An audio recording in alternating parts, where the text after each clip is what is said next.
Hi friends, welcome to my channel. మనకి ఇప్పుడు శ్రావణ మాసం అయిపోయింది.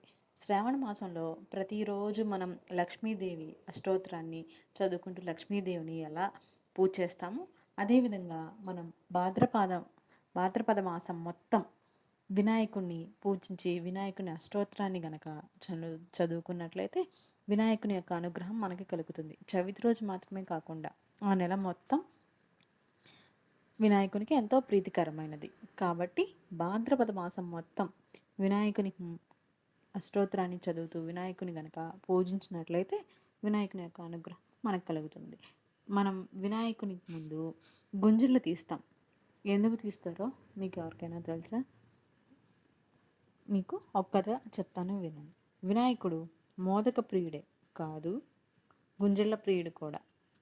దేవాలయాల్లో కానీ ఇంట్లో కానీ వినాయకునికి యొక్క ఎదురుగా నుంచొని చేసిన తప్పులను మన్నించు తండ్రి వినాయక అంటూ గుంజలు తీసి లెంపలు వాయించుకుంటే ఆ వినాయకుని యొక్క అనుగ్రహం మనకు తప్పక లభిస్తుంది.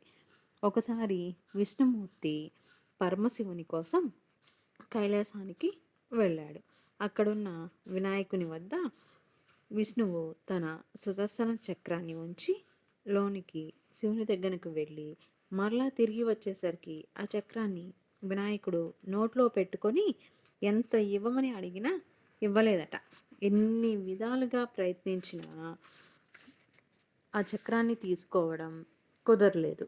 అప్పుడు విష్ణుమూర్తి వినాయకుని ఎదురుగా నుంచుని గుంజలు తీయగా వినాయకుడు పకపకా నవ్వాడట. అప్పుడు వినాయకుని నోట్లో నుంచి సుదర్శన చక్రం కింద పడిపోగా దాన్ని విష్ణుమూర్తి అందుకున్నాడట. ఆ విధంగా విష్ణువు గుంజలు తీయడం ద్వారా తనకు గుంజిళ్ళు తీయడం ద్వారా విష్ణుమూర్తి సుదర్శన చక్రాన్ని అందుకున్నాడు.